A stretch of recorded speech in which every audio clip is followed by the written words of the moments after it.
Bonjour, c'est Japanman et bienvenue dans cette lecture manga du mois d'avril 2023. On va commencer tout de suite. Juste avant, je vous préviens, si vous entendez des bruits d'oiseaux comme d'habitude, désolé, j'y peux pas grand chose. Et on teste des trucs de niveau luminosité, donc n'hésitez pas à me dire si c'est mieux ou moins bien que telle ou telle vidéo, que je compare un peu ce qu'il faut faire. Donc voilà, on peut y aller. Le premier manga, c'est My Hero Academia Smash par Hirofumi Neda sur un concept original de Kohei Horikoshi, donc basé sur My Hero Academia bien entendu, aux éditions Kiun. Alors, qu'est-ce que je vais vous dire là-dessus? Ce que je vais vous dire, c'est déjà... Attendez, il y a des reflets là, est-ce qu'on voit bien quand même? Ouais, ça va. Ce que je veux vous dire déjà, c'est que ce manga, c'est le dernier tome de My Hero Academia Smash. Donc, bah, on lui dit au revoir dans cette vidéo. Ce qui est un peu triste, parce que c'est une série qui a gagné un peu mon respect quand même.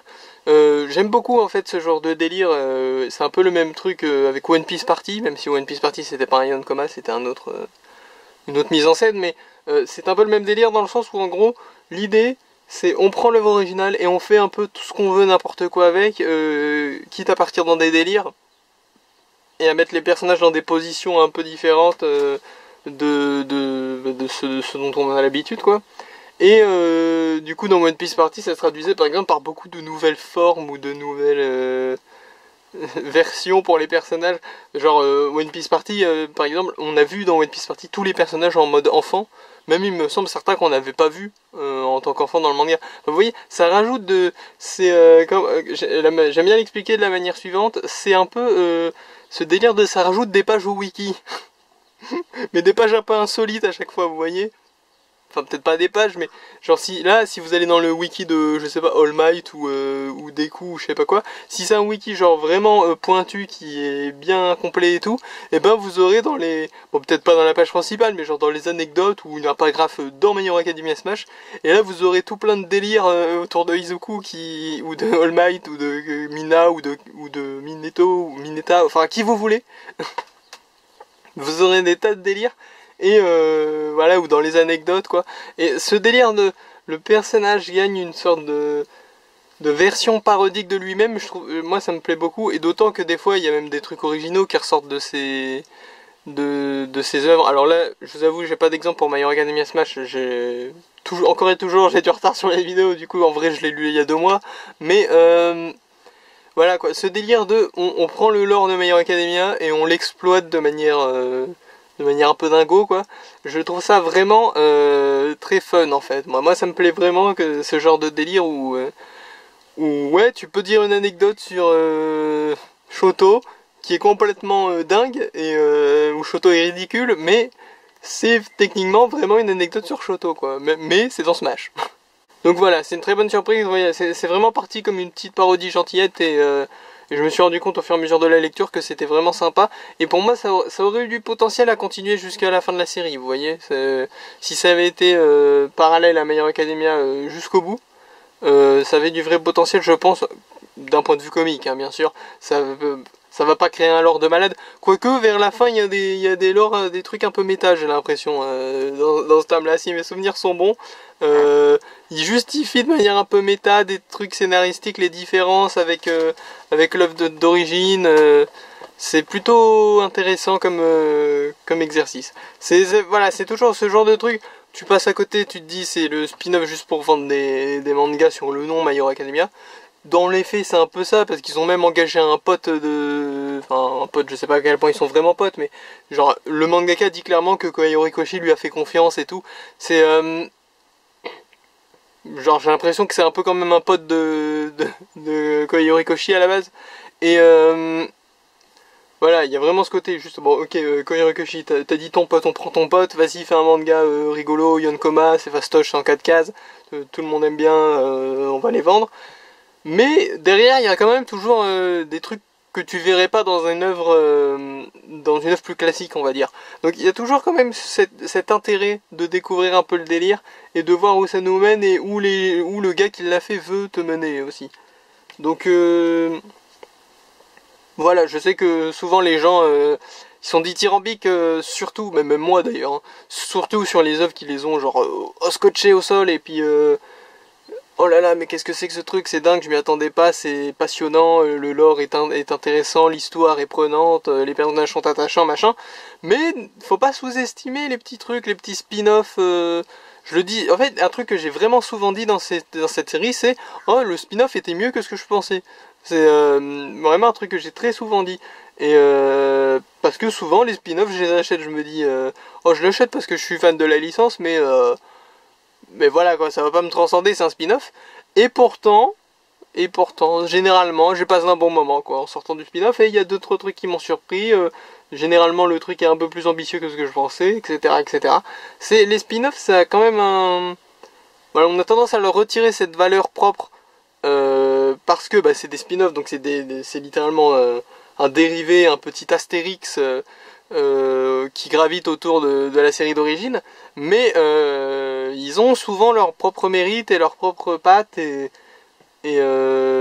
franchement, voilà. En plus, je sais que de nos jours, je dérive un peu sur le sujet là, mais je sais que de nos jours, il y a beaucoup de plaintes, enfin, en tout cas sur internet, les gens que t'entends beaucoup se plaignent pas mal que, bah, peut-être à raison dans un sens, mais que les licences prennent le pas, qu'il y a beaucoup de suites, beaucoup de remakes, beaucoup de reboots, de trucs comme ça, et voilà, et que c'est vraiment pas bien parce que les reboots on en a trop, machin, tout ça.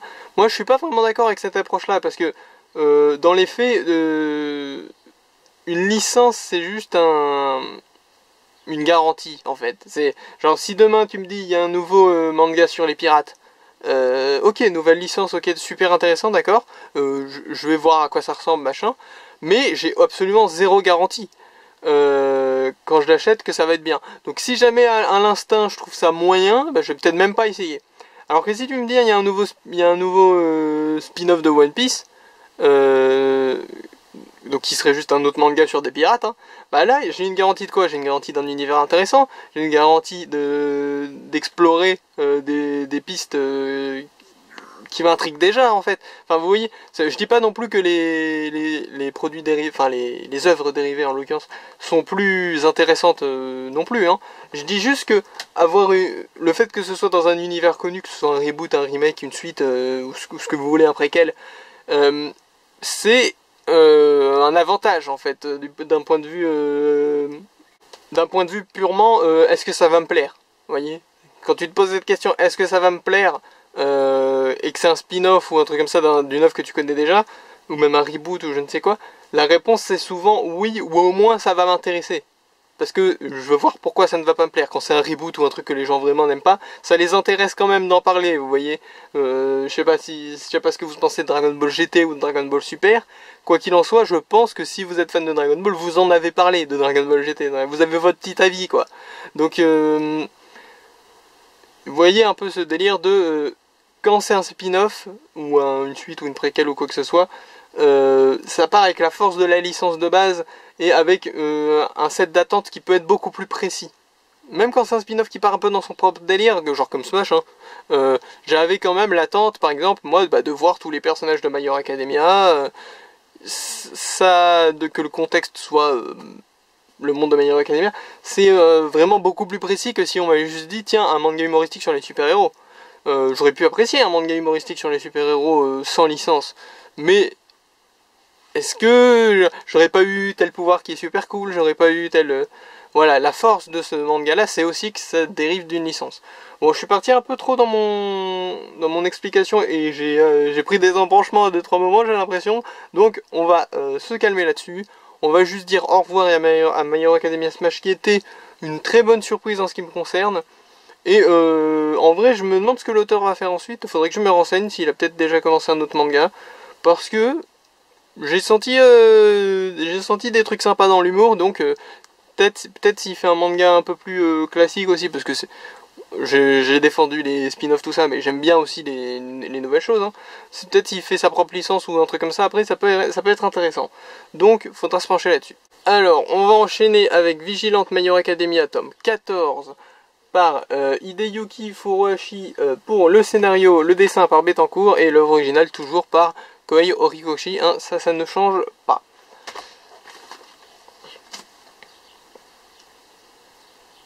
Alors, ah oui, Attendez.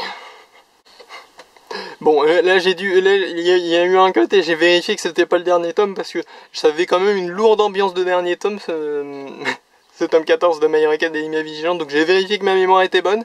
Donc en effet, c'est pas le dernier tome, c'est bon. Mais on est vraiment pas loin, c'est à l'avant-dernier à mon avis, ou à part s'ils repartent sur un autre arc derrière, ce qui serait possible, mais je crois que l'auteur est parti sur un genre un manga Spider-Man après. Genre Octopus se retrouve dans le corps d'une petite fille ou un truc comme ça. C'est ce que j'ai vu passer, hein. Je sais pas à quel point c'est peut-être erroné, c'est pas à prendre au pied de la lettre forcément, mais c'est ce que j'ai entendu dire. Donc je suppose que vraiment ça va finir au tome 15, peut-être au tome 16 s'il y a un retournement de situation. Ce serait pas la première fois que je dis ça va finir bientôt et 6 tomes après on y est encore. Donc voilà, Vigilante qui voilà atteint des sommets d'enjeux et d'épiques et de retentissement quoi, parce que là pour le coup là ça se fait remarquer quoi, il y a des explosions, il y a une ville plus ou moins tout entière qui est en danger, voire même plus, je sais plus exactement les détails, mais grosso modo là il y a de la mort. Si le méchant il gagne, il y a la mort. Donc enfin il y avait déjà un peu de mort potentielle dans les enjeux précédents, mais là vraiment on sent que c'est contre le gros méchant qui veut tuer juste le perso principal, et on sent aussi que le perso principal c'est pas un All Might ou un Izuku qui peut multiplier sa force par 214. Bon alors très honnêtement il est un peu craqué quand même le héros, parce que il débloque tout le temps des nouvelles façons d'utiliser son pouvoir, ce qui en vrai est un peu abusé, parce que bah, son pouvoir c'est son pouvoir normalement de base, hein. Et lui il avait un pouvoir qu'en fait non c'était pas ça mon pouvoir, en fait c'était un peu moins précis, du coup je peux l'utiliser pour faire autre chose et machin. Du coup à la base le gars il glisse sur le sol, c'est ça son pouvoir, mais au final il peut annuler la friction de machin et de trucs, et du coup il peut voler, il peut balancer des espèces de balles d'air glissantes, enfin je sais plus comment ils expliquent ça. Enfin, le gars il a plusieurs pouvoirs quoi au final, donc bon, mais ça reste un type normal. Donc le gars, s'il se casse le bras, il se casse le bras. Il n'y a pas de... je peux renforcer mon bras puissance 1000 pour quand même donner un coup et gagner à la fin ou quoi que ce soit. C'est un vrai gars pour le coup. Et du coup, tu sens bien qu'il est en danger, mine de rien. Et en plus, son adversaire est particulièrement balèze. S'ils n'étaient pas plusieurs dessus et qu'il n'y avait pas un peu d'aide du scénario, je pense qu'il gagnerait en 2 secondes. Mais là, en l'occurrence... voilà, c'était une série donc qui n'est pas finie, hein, je dis c'était, mais il y a encore un tome, au moins, à mon avis. Mais c'est une série en tout cas qui m'avait beaucoup plu dès le début. J'avais même, à la période où Vigilante est sorti en France d'ailleurs, j'avais même tendance à dire que je préférais la période actuelle de Vigilante à la période actuelle de My Hero Academia. Pourquoi? Parce que Vigilante c'était nouveau, c'était frais, tu sentais vraiment l'enjeu, l'histoire avançait et tout, et c'était très intéressant à découvrir en fait, tandis que à cette époque-là, My Hero Academia, à mon sens, ça s'enlisait un peu dans son côté, pas solennel, mais comment dire, un peu lourd. Vous voyez, c'était une période où on était genre au milieu du 2e arc d'affilée où ils étaient tous dépressifs parce que les vilains attaquaient pour la 14e fois là, et qu'ils voulaient tous une vie scolaire normale. Enfin, voilà, c'était ça le délire quoi. C'était à ce moment-là quoi. My Hero Academia c'était un peu en mode dépressif, entre gros guillemets, hein. Et Vigilante ça arrivait, c'était frais, c'était bien, c'était cool. T'avais envie de connaître la suite, etc. Après ça s'est un peu tassé parce que My Hero Academia, à mon sens toujours, hein, ça c'était un peu plus équilibré. Et en parallèle, Vigilante, ça c'était un peu... l'intérêt avait un peu redescendu. Pourquoi? Parce que c'était devenu un peu la fête aux caméos. Genre presque à chaque aventure, fallait qu'il y ait au moins 1 ou 2 caméos de personnages de My Hero Academia standard, souvent des super-héros, qui avaient pas forcément grand-chose à faire là, on va être honnête. Enfin, souvent il y avait une bonne excuse, mais ça se voyait qu'ils étaient là juste pour le caméo. C'était, voilà, il y a eu une période où l'intérêt pour Vigilante est un peu redescendu, pour moi, hein, bien sûr, et My Hero Academia c'est un peu revenu plus stable, mais j'ai jamais arrêté de trouver de l'intérêt à cette série. Ça a toujours été sympa, même quand c'était un peu la fête au caméo, il y avait toujours un truc intéressant derrière. Et en plus, voilà, c'est un spin-off plutôt audacieux, mine de rien, de base en fait. Parce que, a priori, sauf si on dit le contraire dans un tome de My Hero Academia, c'est canon, Vigilante. Mais on parle d'une série canon qui, avec tous ces caméos là, implique pas mal de personnages connus de My Hero Academia et qui a eu lieu, enfin qui a été produite, ce spin-off a été fait pendant l'apparition de My Hero Academia. Ah oui, d'ailleurs, maintenant que je le dis, non, c'est définitivement canon parce qu'il y a le pote de Eraserhead là qui fait un peu le lien entre les deux séries, je crois. Hein. Donc vraiment, Vigilant de My Hero Academia, c'est ultra audacieux quand on y pense. Hein. Imaginez que là, ils sortent un spin-off de One Piece 100% canon, tout ça, pendant que One Piece paraît. Alors, vous allez me dire peut-être le roman de Ace, je sais pas à quel point il est censé être canon, mais je l'ai pas lu de toute façon encore, j'attends la fin de l'adaptation en manga en France pour m'acheter les 2 tomes. Peut-être qu'ils ont tenté une vigilante, je sais pas, faudrait que je le lise. Mais One Piece, je pense qu'à part l'œuvre originale, de toute façon, rien ne va être canon avant au moins la fin. Je pense qu'ils vont pas se risquer à casser One Piece, à mon avis. De ce que je sais, les spin-offs de One Piece, c'est Chopperman, donc délire dans un monde parallèle, rien à voir. One Piece Party, délire en mode on fait ce qu'on veut avec les licences, rien à voir avec le canon. Le roman de Ace adapté en manga, donc ça je sais pas, mais franchement, je pense que même si c'était canon, je pense que ce sera une histoire inconséquente. Je l'ai pas lu encore, donc on verra bien. Shokugeki no Soma, mais avec Sanji. Bon, enfin, le manga de cuisine là, mais avec Sanji. Ça, je pense que c'est juste un délire de cuisine. À mon avis, pareil, c'est un truc inconséquent, peu importe si c'est canon. Et une sorte de romance avec One Piece en thématique de fond. Je sais plus, Koino One Piece, je crois que ça s'appelle, ou un truc comme ça. C'est pas sorti en France, ça. Je sais pas à quel point c'est. Puis il y a aussi un One Piece Gakuen ou un truc comme ça. Truc classique de les personnages en mode ils sont à l'école. Enfin voilà, donc là je suis parti sur une tangente sur les spin-offs de One Piece. Tout ça pour vous dire que voilà, ce spin-off là est particulièrement ambitieux. On en revient à ce que je disais juste avant sur les spin-offs. Souvent on est surpris par à quel point c'est ambitieux pour un spin-off en fait. Et celui-là il fait pas du tout exception, comme je vous le dis. Quand j'ai découvert ça, je me suis dit ah ouais, quand même, ils vont loin, c'est intéressant, c'est un peu plutôt que de partir sur un étudiant qui fait des super-héros comme My Hero Academia, et ben là ils partent sur un étudiant qui justement n'a pas pu faire super-héros et un peu dans l'illégalité. Voilà, c'est explorer tout un nouveau spectre de l'univers de My Hero Academia, tout ça en étant canon, puis en final en se connectant, tout ça. Moi, si c'était pas pour les caméos un peu trop souvent, ce serait vraiment une super œuvre Vigilante. C'est déjà une super œuvre, mais ça aurait été une super œuvre. Donc Vigilant de My Hero Academia, c'est vraiment un spin-off qui vaut le coup. Voilà, de manière beaucoup plus classique que My Hero Academia Smash que je vous ai présenté juste avant. C'est voilà, là, autant My Hero Academia Smash, je vous le conseille si vous aimez, soit si vous aimez bien les Yonkoma, si vous aimez bien la comédie un peu délirante, ou si vous êtes un gros fan de My Hero Academia, bien sûr.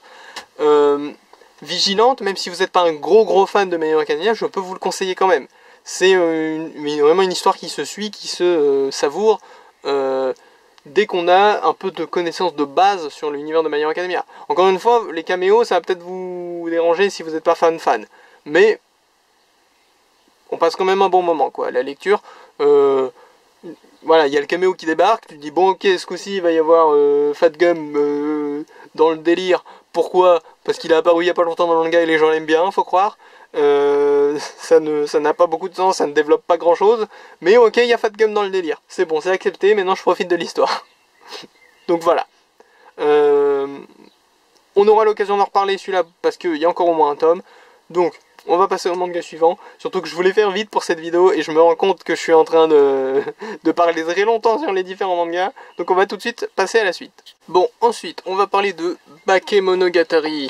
Il y a le tome 16, mais avant ça, il y a le tome 15, mais avant ça, il y a le tome 14, et avant ça, il y a le tome 13, oui. Donc c'est chez Pika Édition par Nishozin pour l'œuvre originale et O-Great pour le dessin, le character design par vos fans. Donc, Bakemonogatari, qu'est-ce que je peux en dire? Déjà, hop, là il y a pas mal de tomes, il y en a 4 mine de rien, j'ai un peu stacké les tomes sans vraiment le vouloir, mais c'était sympa de lire tout ça d'affilée. Donc grosso modo, pour ce tome 13 à 16, ce qu'on a c'est la fin de l'arc Vampire, donc la fin de l'arc de Kiss Shot, et le début de l'arc Neko, le début de l'arc du chat.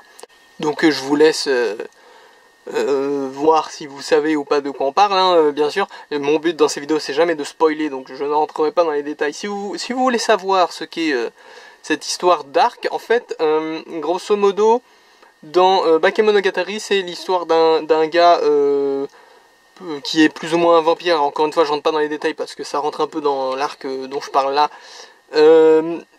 Qui va grosso modo avoir affaire à une fille différente à chaque fois. Et la fille en question va avoir un problème d'ordre un peu mystique, un peu psychologique aussi dans un sens. C'est très particulier comme série, mais c'est très sympa à suivre. Si vous avez... Si vous connaissez Seishun Butayaro, donc Bunny Girl Senpai, c'est un peu le même genre de délire. Et voilà, et il va à chaque fois régler son problème à la fille, souvent voilà en réglant un problème plus profond, hein. Généralement c'est des questions de psychologie comme je l'ai dit, donc il y a des trucs à régler, voilà. Et généralement ce problème qu'a la fille est caractérisé par un animal. Donc il y avait le crabe à un moment, il y a eu l'escargot, il y a eu tout ça. Il y a eu le serpent également, enfin voilà. C'est en gros, voilà, à chaque fois il y a une sorte de malédiction ou de problème un peu ésotérique qui arrive à un personnage féminin. Le héros, il débarque un peu dans le délire par hasard, et il essaye de régler le problème parce que lui-même, comme je vous l'ai dit, est concerné par un de ces problèmes. Et voilà, c'est souvent symbolisé par un animal. Bon, le vampire c'est pas un animal, mais on va dire la chauve-souris si vous préférez. Et donc là, comme je disais, on a la fin de l'arc vampire et le début de l'arc chat. Donc, très intéressant parce que l'arc chat, on nous le tease depuis le tout début du manga en fait, j'ai l'impression. Donc c'est cool. Je sais pas comment ça se traduit par rapport au light novel d'origine, parce que bon, je sais que par exemple tout ce qui était vampire ça venait de Kizumonogatari, donc dans le roman de base c'est séparé à la base, donc je sais pas à quel point l'arc chat dans le roman nous est teasé dans Bakemonogatari, j'en sais rien, parce que là tout est Bakemonogatari et puis on suit dans l'ordre, voilà, là c'est des flashbacks qu'on est en train de voir à moitié, mais en même temps on revient au présent. Donc je sais pas dans quoi c'était l'arc du chat, je sais pas dans quel livre c'était peut-être encore dans Kizumonogatari, mais je sais pas, peut-être dans Bakemonogatari, aucune idée, je sais pas d'où ça sort. Mais ce que je sais, c'est que c'est plutôt intéressant à suivre, et on va voir enfin le fameux de l'histoire. Et de ce que j'en connais, je connaissais pas grand chose à Bakemonogatari avant de commencer à lire, hein, juste 2-3 persos à droite à gauche qui sont dans des mèmes ou des trucs comme ça. Je me demande si on n'arrive pas à la fin de la réserve de waifu là. Je me demande si à la fin de cet arc du chat, on va pas enfin avoir le droit à... Enfin, c'est pas comme si ce qu'il y avait avant me faisait attendre la suite aussi vite que ça, mais peut-être qu'on va enfin avoir un arc où il n'y a plus de... où le délire c'est plus faut sauver un personnage féminin. Peut-être qu'il va y avoir un méchant ou un truc comme ça qui va débarquer, et du coup avec les persos qu'il a réussi à aider jusque là, ils vont peut-être accomplir quelque chose. J'en sais rien, je spécule là, hein, j'y connais rien. Mais voilà, c'est un peu le truc qui me trotte dans la tête, c'est jusqu'à quand ce cycle de il faut sauver à chaque fois un personnage va continuer. Est-ce que au bout d'un moment ça va pas partir dans un délire de autre chose? Est-ce qu'à un bout d'un moment, il n'y a pas tous les alliés qu'il a accumulés, il va pas, avec elle, essayer d'accomplir un truc, je ne sais pas quoi, je ne sais pas ce que serait l'enjeu, mais en fait, je suis intéressé par la finalité de tout ça. Parce que là, franchement, je pourrais continuer à l'infini sans trop me lasser pour l'instant. Hein. C'est toujours plutôt sympa à suivre, ça part dans des délires des fois, mais toujours très construit comme délire, donc t'es pas perdu, tu comprends où ça part. Et voilà, honnêtement, Bakemonogatari, c'est très très cool. Il y a toujours ce délire de couverture réversible pour chaque tome. Sauf quand il y a un collector, là, par magie... Ah non, quoique, je crois qu'il y avait des collectors parmi celles-là, non? Parmi ces tomes-là. Je sais plus. En fait, à un moment, je sais plus si c'est le cas, à un moment, il y avait un délire de la couverture était réversible. Sauf quand il y avait un collector, comme ça, c'est la couverture du collector qui était réversible. C'était un peu ridicule, en fait. Donc voilà, je sais pas comment ça se goupille maintenant, mais quoi qu'il en soit, très très cool à suivre Backgammon Monogatari. Franchement, si vous avez un peu... si vous avez un peu d'intérêt pour ce que je vous ai raconté, vous devriez jeter un coup d'œil et tester, parce que c'est assez particulier, mais dans le bon sens. Ensuite, Tony Kakukawai tome 3 chez Noévé Graphics par Kenjiro Hata. Alors vous noterez que ce tome-ci, l'indentation est décalée. Alors je sais pas, ça se voit pas tellement à la caméra, mais l'indentation, vous voyez un peu avec la lumière là, est décalée par rapport au texte, et c'est aussi le cas pour le nom de l'auteur. Donc c'est un peu bizarre, mais pourquoi pas, si ça se trouve ça le rend méga rare et dans 1000 ans il vaudra beaucoup plus cher. Pas que je compte le revendre de toute façon, mais bon. Tony Kakukawai, donc, série que j'attendais vraiment impatiemment en France, bien entendu. Alors c'est que le tome 3, on va peut-être résumer vite fait de quoi ça parle. C'est un gars qui s'appelle Nasa, qui un jour se fait sauver par une fille, en tombe amoureux du coup, mais ne la revoit jamais, et un de ces quatre il la retrouve et elle est d'accord pour se marier. Et du coup il se marie, et cette jeune fille mystérieuse qui l'a sauvé, quoi, il est marié avec, et ils essaient d'être heureux. C'est ça l'histoire pour l'instant. Alors il y a un peu de mystère, il y a un peu des non-dits, tu dis ah qu'est-ce que c'est le délire avec la fille, elle a visiblement un petit délire avec la lune ou un truc comme ça, t'es pas sûr de tout comprendre, est-ce qu'il y a de l'ésotérique ou quoi que ce soit dans le délire. Mais en tout cas, pour l'instant, c'est juste une petite romance mignonne. Et par l'auteur de Hayate no Gotoku.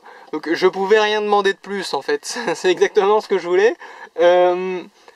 Voilà, pour moi vraiment le gros point faible, entre gros guillemets, vraiment très gros guillemets, de cette série, c'est juste que j'en veux plus, quoi. Quand j'ai fini un tome, je veux pouvoir en lire 3-4 autres, en fait. Mais si j'attends, très honnêtement, quand j'aurai acheté le 4, par exemple, je sais pas s'il est déjà sorti, faudrait que je revérifie. Mais quand j'aurai acheté le 4, très honnêtement, je vais pas attendre 1000 ans qu'il y en ait 6 autres pour les lire. Hein. Je les lis au fur et à mesure. Mais voilà, il y a juste ce côté, j'en veux plus. C'est le seul truc qui me gêne vraiment. Après, au niveau des attentes que j'ai, je pourrais trouver ça cool qu'on découvre une bonne fois pour toutes et de manière très claire que c'est un univers partagé avec Hayate no Gotoku. Je trouverais ça cool, très honnêtement. Moi je veux un petit caméo d'Hayate, vous voyez, je veux qu'à un moment, il passe dans une ruelle et qu'il y ait une banque qui s'appelle Sanzenin Bank ou un truc comme ça. Enfin, vous voyez le délire, moi j'aime beaucoup Hayate no Gotoku, donc j'attends le caméo, j'attends le cousin de tel personnage qui débarque et qui lui ressemble comme deux gouttes d'eau, juste pour le clin d'œil. Mais il y avait, attendez, je sais plus dans quel contexte, alors désolé encore une fois je l'ai lu il y a quelques temps hein, à cause des retards que j'ai pris, je crois que là-dedans à un moment on voit le tigre de Hayate no Gotoku, je sais plus, mais c'est dans un contexte un peu méta je crois, c'est pas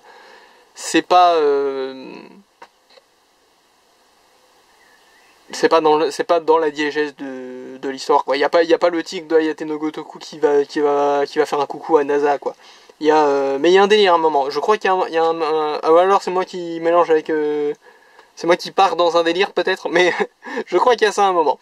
Quoi qu'il en soit, Tony Kakukawai, que vous connaissiez ou pas, Hayate no Gotoku, c'est une nouvelle série que, si vous aimez les romances, je pense que vous devriez essayer parce que c'est très mignon, c'est très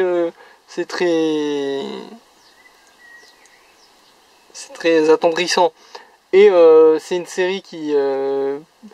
pour moi, a le potentiel de partir loin quand on sait où est allé Hayate no Gotoku. Hein. Vraiment, il s'est passé des trucs dans Hayate no Gotoku. Et j'espère vraiment que ça va bien marcher. Je crois que l'animé est plutôt populaire. Et j'espère franchement que le manga suit en France, en tout cas. Parce que moi, je suis fan de cet auteur et je suis pas contre plus de mise en avant de cet auteur. Dans le sens où... peut-être qu'on aura un ou deux de ces mangas qui avaient un peu floppé, mais histoire de remplir un peu le catalogue de tel ou tel éditeur. Franchement, si ça peut se faire, moi, je pourrais jeter un coup d'œil comme ça. J'aime beaucoup cet auteur, donc je vous invite à jeter un coup d'œil si vous aimez les romances. Alors, on va enchaîner sur un truc dont on a déjà beaucoup parlé dans la vidéo d'avant et celle d'avant. Mais qu'est-ce que vous voulez, c'est les hasards du calendrier. On va parler de Chainsaw Man, tome 12, par Tatsuki Fujimoto aux éditions Crunchyroll. Alors, Chainsaw Man, tome 12. C'est le début d'une nouvelle partie de l'histoire. Donc, alors je sais pas à quel point... non, je vais pas rentrer dans les détails. J'allais dire, je sais pas à quel point je peux rentrer dans les détails sans spoiler. Je vais rester sur ce constat de base que vous avez sans doute entendu un peu partout, parce que même moi je le savais avant pour le coup, parce que bah ça se disait beaucoup que la partie 1 était terminée, qu'est-ce qui va se passer ensuite, oh là là. Même quand t'as pas lu le manga, t'es un peu au courant quoi. Donc là, ce tome 12 marque le début d'une nouvelle partie, au sens où, toujours sans spoiler, le statu quo a beaucoup changé, et de nouveaux enjeux sont en train de s'installer dans ce tome. Ce qui implique plusieurs choses que je vais pas détailler. Mais pour l'instant, l'approche, je la trouve très intéressante. Alors j'espère que ça va pas être trop non plus, que les changements effectués dans la narration, j'essaie de rester vague, vont pas rester effectifs trop longtemps quand même. J'espère qu'on va retrouver un peu du feeling de l'ancienne partie quand même. Je pense que oui. Mais quoi qu'il en soit, c'est très intéressant la manière dont ça s'installe et je me demande où ça va partir. Et en plus, il y a tous les trucs qu'on a laissés en plan à la partie d'avant, entre guillemets. Tous les... Voilà, il y a certains personnages qu'on aimerait bien retrouver, certains personnages qu'on aimerait bien voir développer, etc. Voilà, donc... Bon, c'est un truc à spoil et c'est un peu comme pour One Piece là. C'est un truc très actuel que je sais très suivi, donc je veux vraiment pas spoiler. Les trucs moins connus, je veux pas les spoiler non plus, mais je sais que statistiquement, si je dis un mot de travers sur Chainsaw Man, il y a moyen que je spoil un truc à quelqu'un. Si je dis un mot de travers sur Tonikaku Kawai, il y a beaucoup moins de chances parce qu'il y a beaucoup moins de gens qui suivent Tonikaku Kawai qui vont tomber sur cette vidéo. Vous voyez ce que je veux dire? Parce qu'en vrai, il y a des trucs...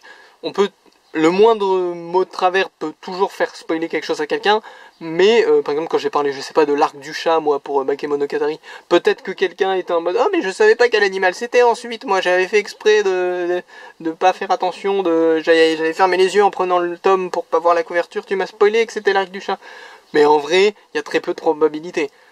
Parce que déjà il n'y a pas tellement de monde qui suit Bakemonogatari et qui serait pas au courant que l'arc d'après c'est l'arc du chat avec les couvertures et les trucs comme ça.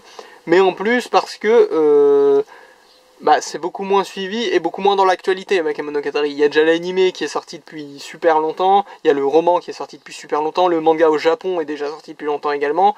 Donc Bakemonogatari, il y a très peu de chances que quelqu'un de vraiment intéressé tombe sur cette vidéo et se fasse spoiler un truc par ma description très vague. Chainsaw Man, même en faisant une description très vague, il y a un moyen que quelqu'un qui soit à fond dedans mais un poil derrière moi se fasse révéler un truc qu'il était sur le point de découvrir, parce que c'est très dans l'actualité. Il y a l'anime qui est sorti très récemment et qui à mon avis ne couvre pas cette partie.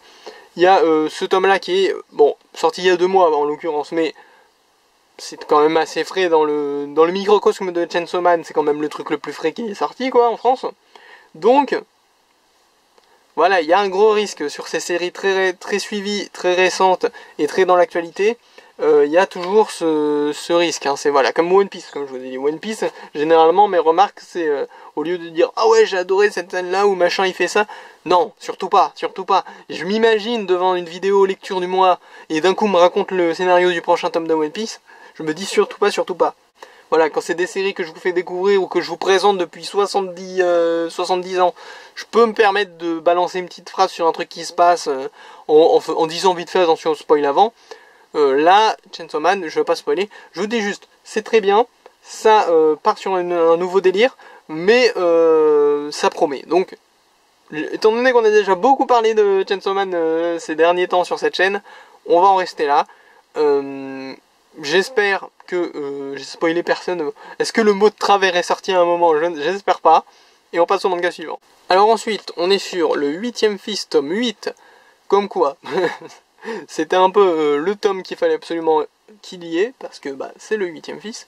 Donc chez Delcourt Tonkam, je me rends compte qu'ils ont un petit, en dessous du Delcourt Tonkam du logo, il y a un petit Isekai Fantasy. Hop, regardez, hop. Delcourt Tonkam, Isekai Fantasy. Est-ce que c'est une sorte de petite collection? Parce que si c'est ça, peut-être que je me renseigne. Moi, je suis très très friand de Isekai. Ah oui, attendez, je dis les auteurs d'abord quand même. Par Hiroki Kuzumoto pour le manga, l'œuvre originale par YA et le character design par Fuji Shoko. Donc, ouais, je disais, moi, je suis très très friand de Isekai. Tout simplement parce que c'est un genre un genre d'histoire. C'est une approche narrative qui généralement met en avant beaucoup des ingrédients qui me plaisent énormément dans ma consommation d'anime et de manga. Parce que généralement à Isekai il y a quoi? Il y a de l'aventure, il y a du mystère vu qu'il y a un monde à découvrir, il y a de la romance parce que généralement il y a des waifus, c'est un harem le truc souvent, ça part en harem. Il y a de la comédie parce que le gars il doit découvrir un monde qui ressemble à un MMORPG ou je ne sais quoi, du coup forcément ça fait des parallèles un peu rigolos. Voilà, généralement il y a tous ces ingrédients là. Alors à dosage plus ou moins fort, hein. Des fois il y a aussi du drame, par exemple quand ils veulent mettre ils veulent appuyer sur le fait que ce monde, ce nouveau monde de fantasy est beaucoup plus compliqué parce que c'est un monde médiéval et tout et les gens s'entretuent, ou au contraire que le monde d'avant était beaucoup plus compliqué parce que c'était la vraie vie avec le travail et tout et machin, alors que là on est dans un monde de fantasy où on peut être libre parce qu'il est super craqué le perso. Enfin, voilà, les paramètres sont pas au même niveau à chaque œuvre, c'est ça qui est bien aussi. T'en as qui sont plus axés comédie, t'en as qui sont plus axés romance, t'en as qui sont... Voilà, il y en a qui sont plus axés ceci ou cela. Mais le Isekai c'est vraiment un genre que j'adore. En l'occurrence le 8ème fils, j'avais vu l'anime à l'époque, donc j'étais très content quand ils ont sorti le manga, bien entendu. Et je vous avoue que je suis un peu perdu, je sais pas en fait si on a dépassé l'anime ou pas en fait. Parce qu'en fait, mes souvenirs de l'anime, je dois l'avouer, étaient assez vagues, ce qui est une bonne chose. Parce que moi je fais exprès de... Quand je vois qu'il y a un nouveau truc, un truc que j'ai vu en animé qui sort, je fais exprès d'essayer de l'oublier le plus possible en animé pour que la lecture du manga soit une redécouverte, vous voyez. Parce que si je me souviens exactement de ce qui s'est passé, c'est un peu moins cool, quoi, de redécouvrir le truc. Donc, c'était une bonne chose que je m'en souvienne pas trop en détail, mais là, pour le coup, vu que je me souvenais plus trop des détails, je sais pas si j'ai dépassé l'animé avec le manga. Donc, alors, peu importe dans un sens, hein, vu que maintenant je suis sur le manga, mais... J'espère qu'ils vont pas nous faire le coup de Masamune-kun et nous sortir la saison 2 pendant que le manga il part en France, parce que... Voilà quoi. J'ai déjà donné le fameux dilemme de la saison 2, vous n'avez pas entendu parler depuis longtemps sur cette chaîne, mais... Croyez-moi, c'est toujours bien dans ma vie, là, le dilemme de la saison 2, il fait toujours des ravages. Donc, je vais pas rentrer dans les détails, hein, si vous n'avez pas vu les vidéos avant, vous embêtez pas avec ça. On en reparlera peut-être un jour, mais... vous embêtez pas avec le dilemme de la saison 2, là, tout de suite. Voilà, donc le 8ème fils, qu'est-ce que j'ai à en dire? Pas grand chose, comme je vous ai dit, l'histoire avance, je sais pas si j'ai vu ça ou déjà ou pas dans l'animé, c'est... Pour l'instant c'est un développement classique de Isekai et tout se passe bien quoi, l'histoire est sympathique à suivre, mais il n'y a pas de fulgurance que je me sentirais obligé de vous dévoiler, donc voilà. Petite série sympa Isekai, si vous aimez vous aussi le Isekai pour les mêmes raisons que moi, il n'y a aucune raison de passer à côté, franchement, c'est une petite série vraiment sympathique. Après, je sais qu'il y a énormément de choix en Isekai, si c'est pas votre délire, je vais vous dire un peu de quoi ça parle. C'est le tome 8, donc a priori vous pouvez déjà savoir, mais je vais quand même vous résumer l'histoire vite fait, comme ça vous saurez si c'est le Isekai qu'il vous faut ou pas, parce que comme j'ai dit, il y a beaucoup de choix dans ce domaine-là. Le 8ème fils, c'est l'histoire d'un type qui se réincarne dans un monde de fantasy en tant que 8ème fils d'une famille de baronnets pas si riches que ça, quoi, au fin fond de la forêt de je sais plus où. Et du coup, vu que c'est un adulte quoi, qui est dans le corps d'un enfant et tout, et ben il va développer ses capacités jusqu'à rencontrer un magicien qui va lui apprendre des trucs magiques super cool, et mais ce magicien va mourir et l'enfant va grosso modo aller partir à l'aventure et utiliser les pouvoirs magiques que son maître lui a appris et nouer des liens avec tel personnage, apprendre que son maître avait des liens avec tel autre personnage, etc.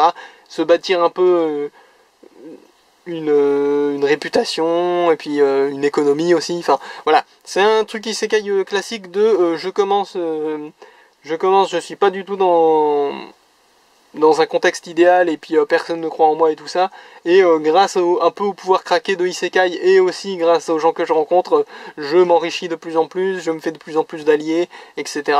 Et là on en est à un stade globalement, sans spoiler, hein, où le gars il fait des arrangements avec le roi tous les 2 tomes, quoi. Donc voilà, il a plutôt bien réussi son ascension. Bon, il a toujours des problèmes, hein, mais voilà, tu vois, on voit ce petit gars qui a démarré.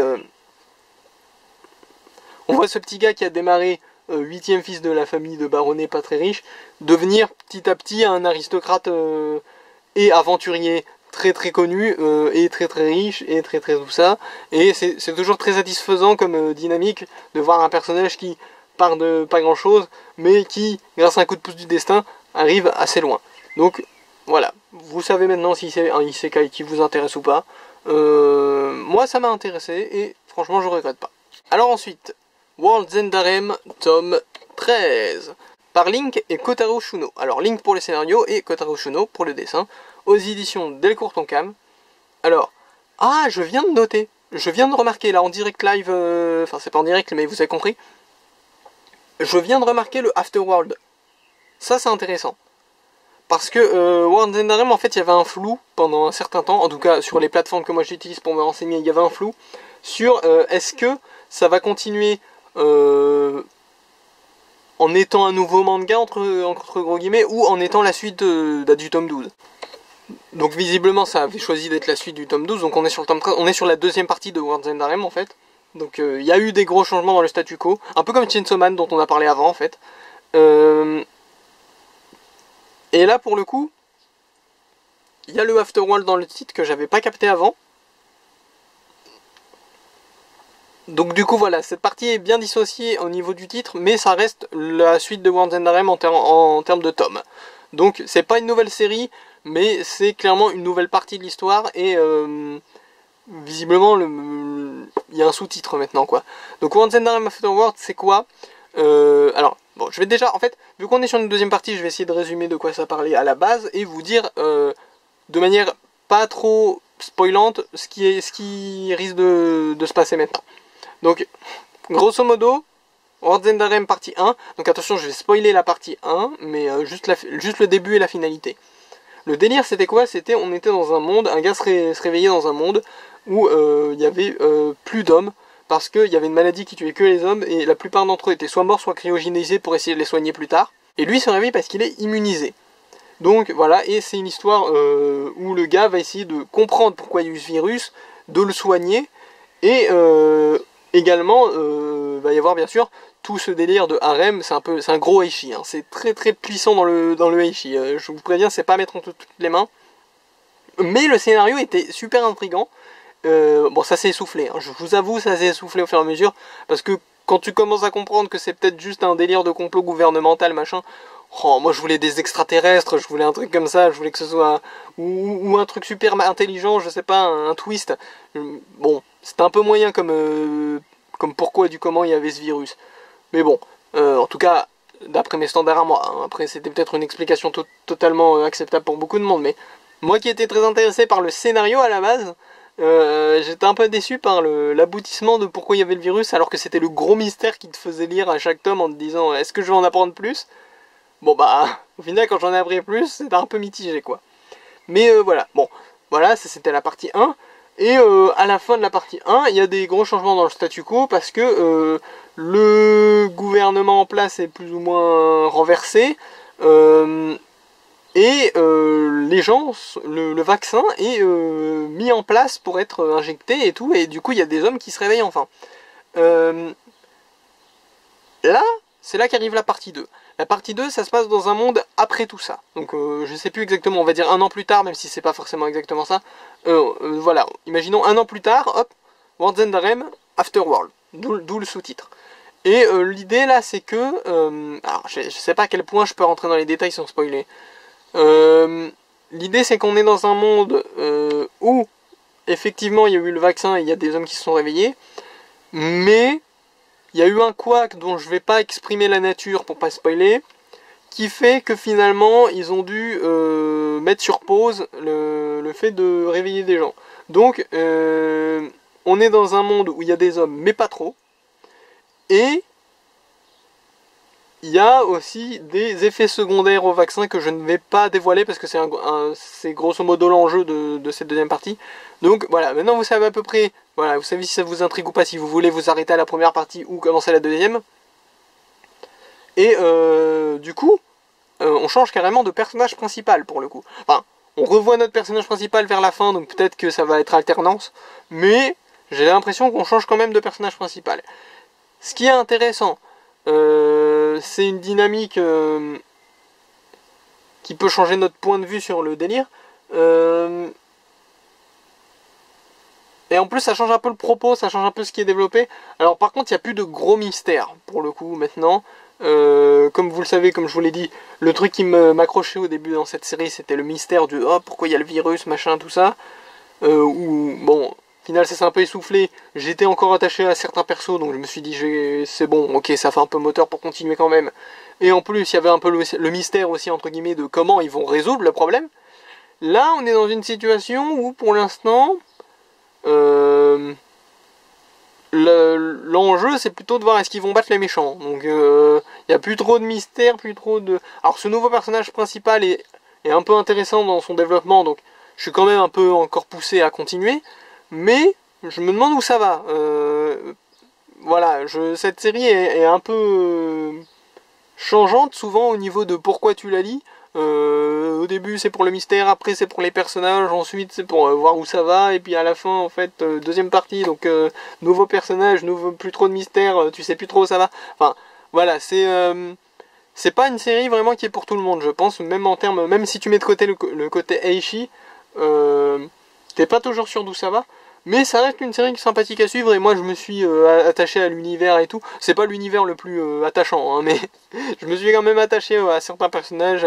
Je veux voir où ça va, moi. Je veux voir où ça va à la fin. Et mine de rien, ça change de perso principal, tout ça. C'est une petite décision un peu audacieuse. Je me dis, il y a peut-être qu'ils ont une idée derrière la tête, peut-être qu'il va y avoir des développements intéressants. Donc World's End Harem Afterworld, du coup. Très intéressant comme façon de faire une suite. Enfin, voilà, comme je vous l'ai dit, on savait pas, enfin moi je savais pas si ça allait être un nouveau manga ou une suite numérotée 13. Donc c'était un peu le débat dans ma tête. Enfin non, c'était un peu la question quoi que je me posais. Je suis curieux de voir où ça va aller. Est-ce qu'il y aura une partie 3 ? Si oui, est-ce qu'il y aura un autre sous-titre ? Enfin, c'est assez intéressant mine de rien comme série. Et c'est pas la seule série World's End Harem, donc si vous êtes plus fantasy, vous pouvez aussi tester World's End Harem Fantasy, dont on parlera dans 2 mois, je crois, si je me trompe pas. Ouais. Oui, j'ai encore du retard, hein, donc du coup je peux encore vous prédire de ce dont on va parler dans les prochaines vidéos. Alors ensuite, on va partir sur du Doki Doki avec 50 nuances de gras par Synecdoche. Aux éditions Doki Doki, je l'ai dit, c'est les tomes 7 et 8. Donc 50 nuances de gras, petite série Eishi régime sympathique qui donne des vraies astuces a priori pour être en bonne santé et tout. C'est une série qui est très comment dire, c'est une série qui passe le temps en fait. C'est une série, quand tu la lis, c'est pour voir les petites aventures de personnages rigolos qui font des trucs de la vie de tous les jours, et c'est rigolo parce qu'il y a un peu de Eishi, il y a un peu de comédie, il y a un peu de... voilà. Mais après on est sur un casting que, encore une fois, je trouve mitigé. C'est le truc que je dis à chaque fois, mais c'est le truc vraiment qui transparaît pour moi. Le manga auquel on pourrait le comparer, c'est Monster Musume par exemple, parce que au lieu d'avoir des monstres, là c'est des créatures des humanoïdes de fantasy quoi, vous voyez, donc il y a des elfes, il y a des orques, il y a des dragons humanoïdes, enfin voilà quoi, il y a un peu tout ce genre de bestioles, mais je trouve que le casting est beaucoup moins intéressant et a beaucoup moins de personnalité que dans Monster Musume justement. Voilà, je suis désolé, c'est le truc auquel je le compare à chaque fois, mais Monster Musume, chaque personnage, t'as vraiment l'impression qu'il est là parce qu'il est important. Et il y a bien sûr les personnages secondaires récurrents qui reviennent de temps en temps. Mais Monster Musume, t'as pas la kobold qui vient dans toutes les aventures sous prétexte qu'on l'a introduit une fois, du coup Seiya elle fait partie de la bande. Non, la kobold dans Monster Musume, tu la vois de temps en temps quand ils vont à la salle de sport ou je sais pas quoi, et c'est tout. Ça devient pas pour autant une partie de la bande. Alors que dans 50 nuances de grâce, c'est vraiment y a pas de toutes les Monster Girls entre guillemets, même si c'est pas toujours des monstres, font partie de la bande en fait. Une fois que t'es intégré, ils sont tous ensemble tout le temps. Dès qu'ils sont réunis, ils sont tous ensemble. Et il y en a qui sont, je suis désolé, je trouve, moins intéressants que d'autres. Et qui ont été moins développés. Et dont le développement, personnellement, m'intéresse moins pour le coup en plus. Donc, le fait qu'ils placent au même titre... vous voyez, à part Elufuda, qui est vraiment le personnage principal, donc celle sur les jaquettes, vraiment, il peut y avoir n'importe quel perso qui rejoint, et traité comme si c'était un membre de la bande vraiment important, que fallait absolument qu'il soit là, quoi. Alors que, je suis désolé, il y a Elufuda qui est le personnage principal. Éventuellement, par exemple, il y a l'elfe noir. Elle a une relation conflictuelle un peu avec. Ok, donc là il y a une relation. Je peux comprendre que tu l'intègres à la bande pour qu'il y ait confrontation ou pour qu'il y ait une dynamique dans le groupe. Il y a, je sais pas, il y a sa tante aussi, je crois. Sa tante, ok, elle a un lien avec sa tante. Il y a moyen qu'il y ait une dynamique de groupe, tout ça. Mais quand tu prends par exemple la femme plante ou la femme squelette ou tout ça, ces personnages-là n'ont basiquement de relation avec aucun autre personnage dans la bande. Vous voyez ce que je veux dire? C'est vraiment juste, ils sont là, ils ont leur gimmick, leur personnalité, mais il n'y a pas de... Je sais pas, il manque un truc derrière, je trouve. Alors c'est une série que j'aime bien, hein, j'aime bien suivre... C'est assez fun de suivre leurs aventures et tout, des fois il se passe des trucs un peu over the top, un peu rigolo. Des fois la thématique du régime est calée un peu de manière un peu bizarre et tout. Mais, quoi qu'il en soit, je trouve que c'est lacunaire par rapport à d'autres séries un peu dans le même style. Donc, je vous le conseille, mais seulement si vous êtes très fan de ce genre de délire à la Monster Musume et que vous en voulez juste un autre du même style à lire, parce que ça peut être fun à lire, hein, je le répète, c'est une série que j'aime bien dans l'absolu, mais sinon voilà. Alors après, si vous voulez faire un régime ou un truc comme ça, je suppose que ça peut beaucoup vous aider également. Si vous voulez des personnages avec des anatomies un peu différentes, parce que là ils ont pas peur, tout le principe c'est qu'ils font un régime, donc ils ont pas peur de mettre des personnages un peu plus enrobés ou quoi que ce soit. Si vous en avez marre de voir des personnages genre Nami de One Piece ou des trucs comme ça peut aussi vous intéresser, mais dans l'absolu je trouve que c'est moins bien traité que... Après, pour être franc, à la longue ça marche un peu à l'usure. C'est-à-dire que les personnages qui étaient pas super... dans lesquels t'es pas super investi, parce qu'ils ont été introduits comme ça et maintenant ils font partie de la bande, point, ils sont tout le temps là. À l'usure, j'avoue que je commence à m'attacher à ces personnages quand même. Donc peut-être que quand je serai au tome 16 du manga, je dirai plus la même chose. Hein. Peut-être que quand je serai au tome 16, je serai là, oui, la fille squelette, la fille plante, waouh, trop bien, c'est meilleur perso. Peut-être que je dirai ça. Mais je compterai pas trop là-dessus, perso. Alors après, il y a un truc particulier dont je vais parler vite fait. Il me semble qu'au Japon, il y a eu un délire comme quoi le manga a changé d'éditeur à un moment. Et du coup, ils avaient dû repartir sur l'édition du début, à partir du tome 1, pour faire une nouvelle édition chez le nouvel éditeur, etc. Et je sais pas à quel point ça a impacté l'histoire. Et en plus, dans ce tome 8, là, c'est un peu des airs de... la boucle est bouclée. Vous voyez, il me semble pas que ce soit explicitement écrit fin de la série, mais la série pourrait finir au tome 8, très honnêtement. Donc je me demande si là, on n'est pas sur la fin de l'ancien éditeur. Ah non, ça a déjà eu lieu, non? J'avais pas dit un truc comme ça, le tome 6, peut-être? Et je sais pas, à un moment, il y avait un délire comme quoi, vu que ça a changé d'éditeur, il réexpliquait un peu, il réintroduisait un peu le concept. Non, il n'y avait pas un délire comme ça. Oh, je me mélange les pinceaux. Je préfère ne rien dire que dire des bêtises. En tout cas, sachez qu'il y avait un délire comme ça à un moment au Japon, il a changé d'éditeur le manga, et du coup ça influe un peu sur ce qu'il a raconté. Donc voilà. Sachez en tout cas que dans ce tome 8, il y a des gros moments qui pourraient même laisser penser que c'est la fin. Je crois pas que ce soit la fin, mais ça aurait pu. Voilà, donc là c'est l'heure pour le dernier manga de cette vidéo, qui n'est autre que Rent a Girlfriend tome 9, par Reiji Miyajima aux éditions Noévé Graphics. Bon, très honnêtement, je saurais pas vous retrouver la carte comme ça, donc je vais juste... attendez, ça c'est des Rent a Girlfriend, est-ce que ce serait pas ça? Non, bah non, c'est trop tôt. Attendez, on va aller à la fin, on va prendre la carte Rent a Girlfriend... Non, attendez, ça c'est les promos. Voyons voir, voyons voir. Voilà, a priori c'est celle-ci. La carte qu'il y avait dedans. Voilà, vous avez vu un peu ma collection de cartes Noévé Graphics en même temps. C'est plutôt cool. Quoi qu'il en soit, alors ce tome 9 de Rent a Girlfriend, franchement Rent a Girlfriend je suis content moi. Parce que la série avait commencé en étant un peu, pas mystérieuse, mais j'avais des doutes si vous voulez, sur comment ça allait se goupiller toute cette histoire et est-ce que ça allait me plaire. Parce que comme je l'ai dit beaucoup trop longuement dans la vidéo d'avant, j'ai un délire, moi j'aime bien quand les romances sont très mignonnes, très attendrissantes, et du coup j'aime pas trop quand il y a du drama à outrance, et là c'était quand même un postulat de base et aussi un côté un peu irrévérencieux du début de la série qui ouvrait quand même la porte à pas mal de drama qui aurait été un peu trop pour moi quoi. Donc je suis très content de comment ça tourne parce que là ça devient vraiment une romance très mignonne où vraiment à la fin j'ai envie de voir le gars finir avec la fille. Là pour le coup c'est très mignon. Alors l'effet secondaire un peu embêtant de ça c'est que du coup les autres personnages féminins ont beaucoup plus l'air d'obstacles que ce qu'il aurait fallu peut-être.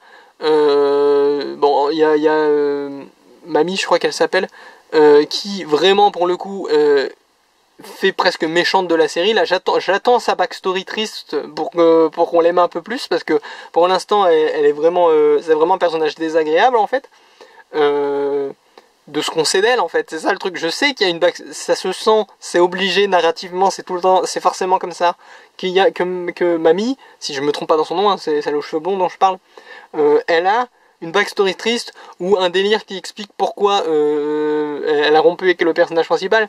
Mais du coup, là tout de suite, tant qu'on n'a pas sa backstory triste ou son point de vue ou je ne sais quoi, on a juste l'impression que qu'elle en voulait pas le gars quand il était amoureux d'elle et que maintenant qu'elle a acheté, elle est jalouse.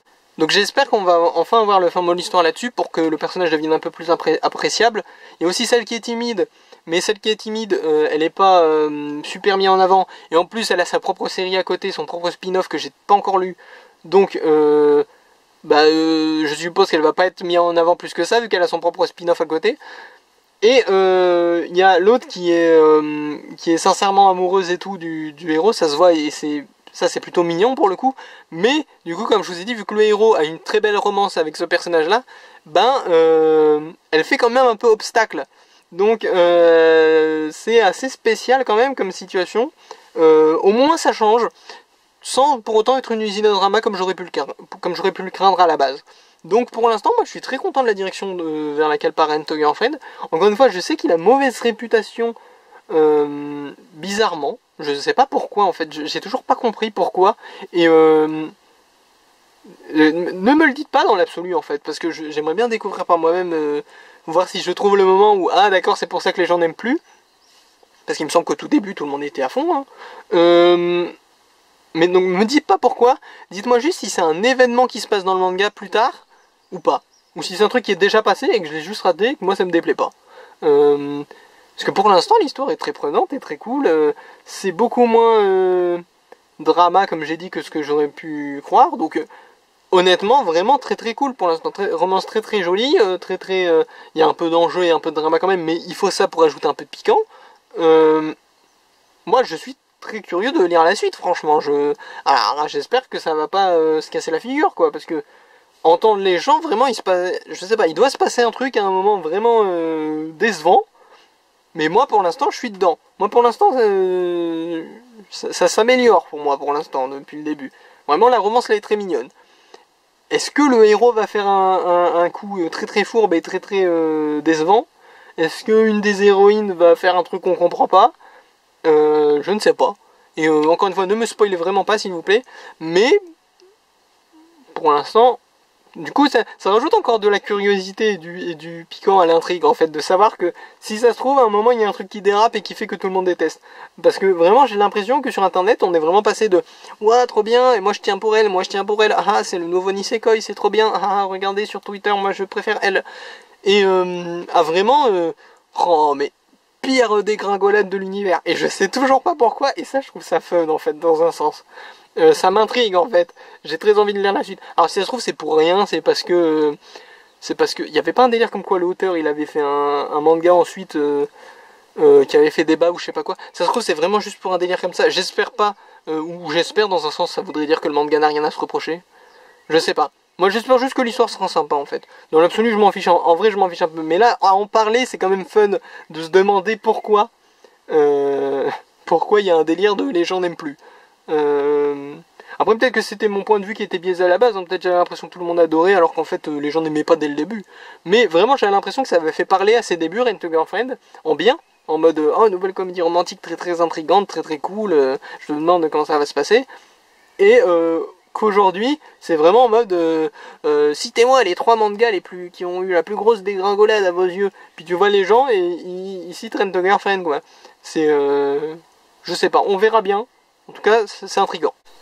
Alors voilà, c'était tous les mangas de cette vidéo. Bon, là, on est dans la situation où je dois choisir mon manga coup de cœur du mois, mais où je n'ai pas choisi en avance. Ce que ça veut dire, c'est que là, je suis en freestyle, là, en direct, je ne sais pas ce que je vais choisir, et je vais choisir en direct avec vous. Alors le truc, c'est que il y a beaucoup de possibilités, et il y en a pas mal qui se valent, en fait, je trouve. My Hero Academia Smash, c'est le dernier tome de la série, et c'est une série qui m'a beaucoup surpris en bien. Donc ça pourrait être la bonne chose de le récompenser entre guillemets pour lui dire au revoir. D'autant que ce sera sa dernière occasion d'être le coup de cœur du mois. Mais bon, est-ce que c'est pas un peu du favoritisme juste parce qu'il s'en va, juste parce que c'est le dernier tome, vous voyez, de lui rajouter un peu des points pour que ce soit lui le coup de cœur du mois? Je sais pas. Vigilante, il se passe des trucs très... genre on est vraiment au climax de l'histoire, on s'approche vraiment de la fin. Ça mériterait peut-être aussi son coup de cœur du mois. Bakemonogatari, j'ai lu beaucoup de tomes, donc j'étais bien dedans. Et en plus, c'est une histoire que vraiment j'adore. Donc, pour le coup, là, il est peut-être le favori. Là, sur ceux qu'on a passé en revue, c'est peut-être le favori. Tonikaku Kawaii, par défaut, il a un gros avantage parce que c'est vraiment une série que j'attendais énormément et que j'aime beaucoup, par un auteur que j'aime beaucoup. Donc, pour le coup, là, ça joue entre Bakemonogatari et Tonikaku Kawaii pour l'instant. Chainsaw Man, c'est très cool aussi, et c'est le début de la nouvelle partie, ce qui est très intrigante et qui installe pas mal de trucs intéressants. Donc là, pour l'instant, c'est entre ces trois-là. 8ème fils, c'était sympa, mais c'était un tome parmi tant d'autres, donc je pense pas qu'il décrochera la couronne. Wanzen Harem, nouvelle partie aussi comme Chainsaw Man et tout, mais c'est quand même moins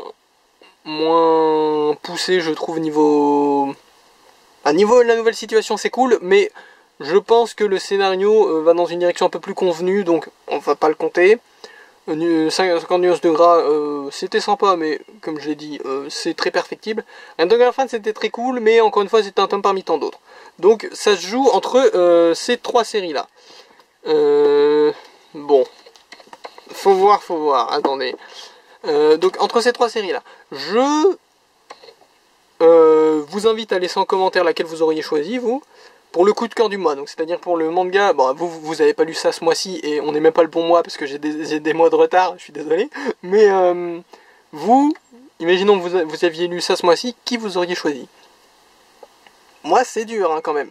J'ai envie de dire que parce que Tonikaku Kawaii c'est un tome lambda, tandis que Chainsaw Man c'est un tome début d'une nouvelle partie, et Bakemonogatari il y a 4 tomes, je vais, et ça me fait un peu mal de le dire, enlever Tonikaku Kawaii du coup de cœur du mois. C'est des choix difficiles, hein, au bout d'un moment. Alors là, Chainsaw Man ou Bakemonogatari. Alors d'un côté, je sais pas si ça va contre ou pour, mais si Chainsaw Man gagnait le coup de cœur du mois là, ça ferait 3 mois d'affilée. Qu'est-ce que vous en pensez? Bonne chose ou mauvaise chose que je sois à ce point à fond sur Chainsaw Man? Là, si Chainsaw Man devient... alors, il n'y a pas de récompense à la clé ou quoi que ce soit, hein, c'est un manga, de toute façon, il va rien en faire de la récompense, mais... il n'y a pas trop d'enjeu, là, mais je me dis, Chainsaw Man, là, s'il réussit à décrocher, là, le coup de cœur du mois, il le décroche 3 mois d'affilée. Alors je vous spoil, ce sera pas 4 mois d'affilée parce qu'il n'y a pas de Chainsaw Man le mois prochain. Mais ah, je sais pas. Et d'un autre côté, Bakemonogatari, j'ai quand même lu 4 tomes. J'ai attendu méga longtemps pour les lire parce que je les ai pas stackés volontairement. C'était des histoires de oh, je trouve plus celui-là, je trouve plus celui-là. Ouais, non, franchement, juste pour le temps que ça a mis et la récompense que ça a fait, je vais dire Bakemonogatari gagne le coup de cœur du mois. Parce que voilà, je vous l'avais pas dit quand on en a parlé, mais ouais, c'est vrai que j'ai stacké 4 tomes parce que j'arrivais pas à trouver un des... Genre, j'arrivais pas à trouver le 13, puis machin, et puis j'ai dû le commander, et puis il y avait des trous, et... Franchement, j'ai mis super longtemps à pouvoir le lire, et la récompense en valait un peu la chandelle, donc je sais pas si c'est ça l'expression, j'ai dit un truc au hasard, mais quoi qu'il en soit... Je pense que Bakemonogatari a mérité. En même temps, quand t'as lu 4 tomes, je veux dire, tous les autres mangas, j'ai lu un tome, 2 pour 50 nuances de gras. Mais franchement, c'est aussi un gros avantage. Mais pour le coup, je pense qu'il mérite Bakemonogatari. Série vraiment très très cool, je vous la conseille 1000 fois. Et faut pas oublier qu'à l'origine, Bakemonogatari, c'est un truc que je pensais ne jamais pouvoir expérimenter. Et que j'ai pu découvrir dans les meilleures conditions, je pense, grâce à ce manga. Donc, Bakemonogatari, top, coup de cœur du mois. Alors, voilà, c'est la fin de cette vidéo lecture du mois d'avril 2023. Donc, vous avez vu, on a déjà plus ou moins passé en revue tous les mangas de cette vidéo pendant le coup de cœur du mois, vu que j'avais du mal à me décider. Du coup, j'ai pas énormément de choses à ajouter. D'autant que, je vous le dis, alors je le mets là, je sais pas si je le garde au montage. Cette vidéo, c'est la vidéo du mois d'avril, mais je la tourne à la fin du mois de juin.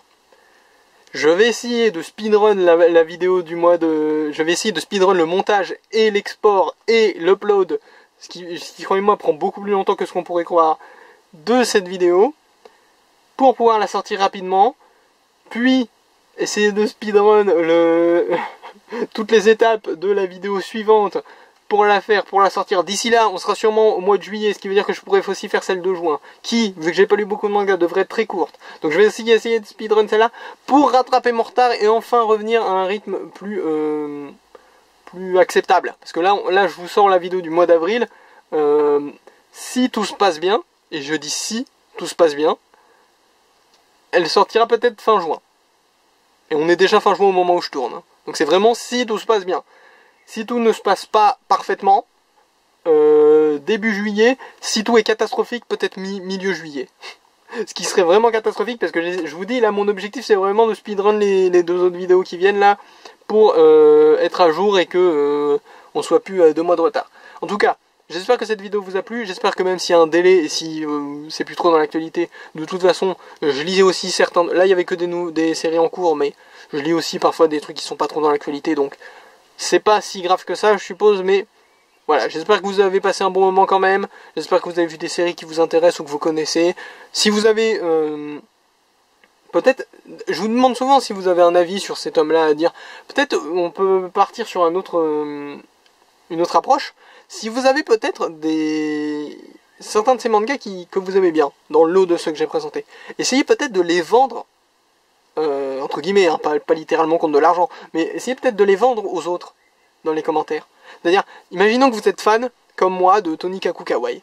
Et allez dans les commentaires, là, et faites une bonne raison de lire Tony Kaku Kawaii, pour les gens qui se sont pas lancés. Je suis fan de Tony Kaku Kawaii, laissez-moi vous dire pourquoi vous devriez le lire. Parce que la romance est très touchante, parce que machin truc muche. Voilà, il y a peut-être un délire à faire là, genre faites la propagande de votre manga préféré de la vidéo. Ça peut être marrant ça. Alors la propagande pas pour moi parce que du coup je les lis déjà, hein, mais en vrai, si quelqu'un débarque sur cette vidéo, trouve que je sais pas, le 8ème fils ça a l'air intéressant, mais se dit vraiment le mec dans la vidéo là il raconte n'importe comment, j'ai rien compris pourquoi c'était bien, ça m'intéresse mais je sais pas si je dois me lancer maintenant. Il m'a confus ce gars. Est-ce qu'il peut pas expliquer bien, hein? Je dois faire ma propre vidéo pour avoir une bonne explication. Bon, il est peut-être pas si énervé avec ça, le gars, dans mon hypothèse, mais... voilà, donc... Peut-être qu'il y a quelqu'un intéressé, mais je suis nul, du coup il a rien compris. Et... que là, il va tomber sur un commentaire en mode « Ah, alors moi, je suis fan du 8ème fils, laisse-moi t'expliquer pourquoi c'est intéressant. » Et là, il y a quelqu'un qui explique dans les commentaires, et boum, il comprend. Et là, il est content, il a découvert une nouvelle série, il va faire Japan Man, il est nul, par contre, ce gars dans les commentaires de Japan Man, il était trop cool. Bon, j'invente des trucs, je sais que personne va rien écrire dans les commentaires de toute façon. Je pars dans mon délire, je vais le laisser au montage, je pense, juste pour le fun. Même si ça va augmenter le temps d'export de ma vidéo, ce qui pourrait me poser des problèmes. Mais on va faire comme s'il n'y avait pas de problème, et on va quitter cette vidéo. C'était Japan Man A+. D'habitude j'ai rien après le A+, mais bonne journée à vous.